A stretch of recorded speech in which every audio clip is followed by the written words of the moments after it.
बिस्मिल्लाहिर्रहमानिर्रहीम। प्यारी foodies family, आज ही बना रहे हैं चिकन और आलू के एक बड़े डिफरेंट किस्म के कटलेट्स, जिनसे कि बहुत थोड़ी क्वांटिटी में चिकन और आलू इस्तेमाल करके आप ढेर सारे कबाब बना सकते हैं, और वो भी इतने सॉफ्ट, जूसी और मज़ेदार।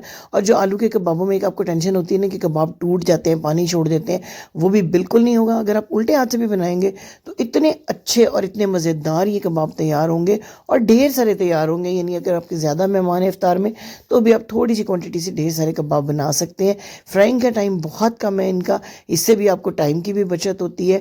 फिर तैयार करके आप फ्रिज में इनको 2 से 3 दिन के लिए रख सकते हैं। यानी फ्रीज़ नहीं करना, फ्रिज में रखेंगे तब भी ये फ्रेश के फ्रेश रहेंगे और बहुत ही मज़े के तैयार होते हैं। सबसे बड़ी बात है कि इनका टेस्ट इतना अच्छा है, इनको टी पार्टी में आप सर्व करें या चावलों के साथ, बिरयानी वगैरह के साथ सर्व करें, हर तरह से बहुत मज़ा देते हैं। और एक दफ़ा आपने अच्छे तरीके से ये कबाब तैयार कर लिए तो आप यकीन करें कि आप आए दिन बनाएंगे, क्योंकि ना तो कोई कूटने पीसने का झंझट है इसमें, ना ही बहुत ज़्यादा अज़्ज़ा इसमें इस्तेमाल होते हैं। ये जी मैंने लिया है 200 ग्राम, यानी 1 पाव से भी कम चिकन है। मोस्टली ये बोनलेस पीसेस हैं। 1 बड़ी इलायची, 3 जवे लहसुन की, और 1 गिलास पानी का आपने इसमें डाल देना है। 1 गिलास पानी, 1 बड़ी इलायची और 3 जवे लहसुन से उसमें से बिल्कुल चिकन की जो महक है ना वो ख़त्म हो जाएगी। इसको आपने 15 मिनट तक बिल्कुल लो फ्लेम पे कवर करके कुक करना है। ये देखिए अब इसमें बॉयल आ रहा है, गर्म हो रहा है, तो मैं इसको कवर कर दूंगी। अगर ये झाग सा आए ना पानी के ऊपर, तो ये आपने हटा लेना है, और उसके बाद आपने कवर करके 15 मिनट इसको पकाना है, ताकि पानी ड्राई हो जाए और चिकन बिल्कुल अच्छे तरीके से जो टेंडर हो जाए। 15 मिनट तक दम वाले फ्लेम पे अगर आप पकाएंगे तो बड़े अच्छे तरीके से ये टेंडर हो जाएगा। लहसुन की ये जवे इसमें से अलग कर लें। लहसुन और इलायची की वजह से बिल्कुल महक नहीं आएगी ना।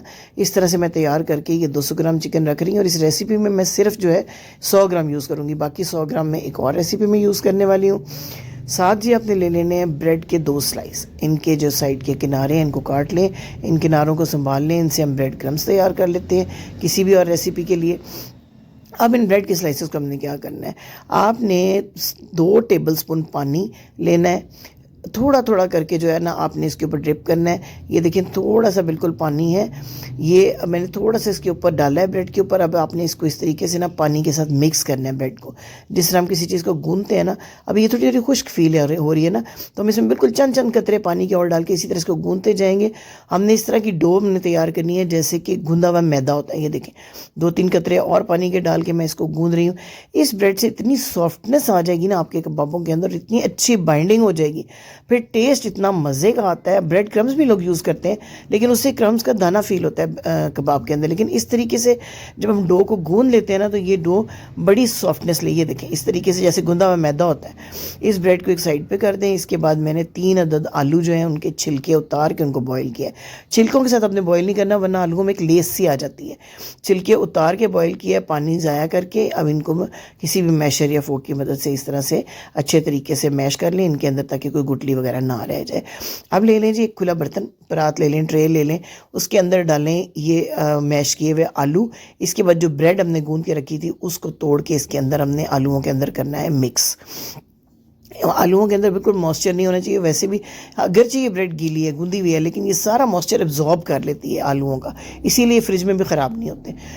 अब 100 ग्राम ये चिकन के रेशे मैंने इसके अंदर ऐड कर दिए। इसके बाद 2 टेबलस्पून भर के बहुत ही बारीक जो काटा हुआ हरा धनिया और हरी मिर्चें, 3 हरी मिर्चें हैं, थोड़ा सा हरा धनिया, ये 3 टेबलस्पून तकरीबन है जो मैंने इसमें ऐड कर दिए हैं। अब मसाले कौन से ऐड करने हैं, 1 टीस्पून कुटी हुई लाल मिर्च आपने इसके अंदर डालनी है। 1 टीस्पून भुने हुए ज़ीरे का पाउडर डालना है आपने इसके अंदर। इसके बाद 1 ही टीस्पून आपने काली मिर्च का पाउडर, और अगर ये फ्रेश कुटी हो तो बहुत अच्छा है। काली मिर्च का पाउडर ऐड करने के बाद 1 ही टीस्पून नमक का आपने इसके अंदर ऐड करना है। जितनी क्वांटिटी हमने आलू ब्रेड के लिए 1 टीस्पून बहुत काफ़ी है। और सुरख मिर्च का पाउडर सिर्फ ½ टीस्पून आपने इसमें डालना है।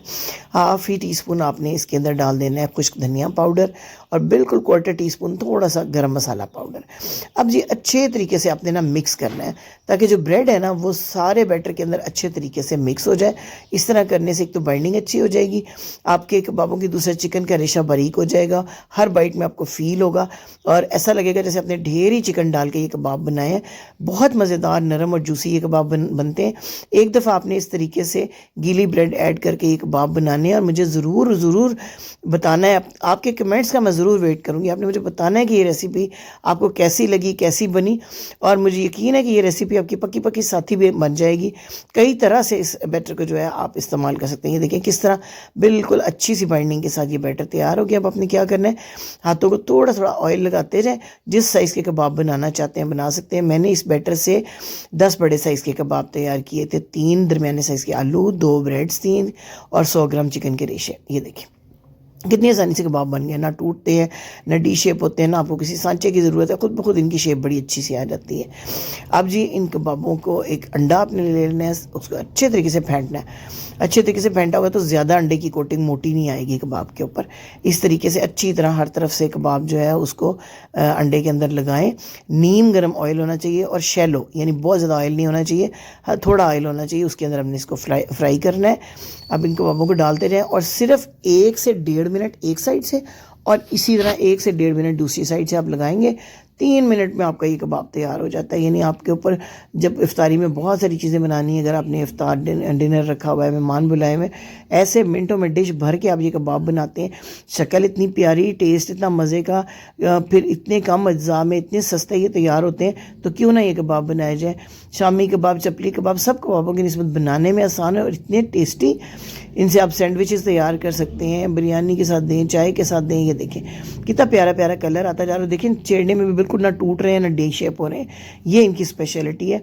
आप किसी एब्जॉर्बेंट पेपर पे इनको निकालते जाएं ताकि एक्स्ट्रा ऑयल जो है वो इसके अंदर जज्ब हो जाए और हल्के फुल्के लाइट मज़ेदार किस्म के आपके ये कबाब तैयार हो जाए।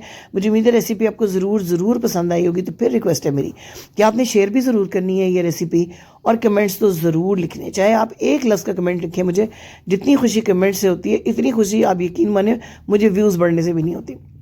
आप ज़रूर बताया करें आप दुनिया के किस मुल्क से मुझे देख रहे हैं। ये चीज़ भी बड़ी खुशी देती है। ख़ासतौर पे वो लोग जो अकेले रहते हैं, अपनी सहरियाँ इफ्तारियाँ खुद बनाते हैं, उनके लिए कबाब बड़ा अच्छा ऑप्शन है। सहरी में भी इवन आप पराठों के साथ इनको खा सकते हैं। Thank you for watching. अल्लाह हाफिज़।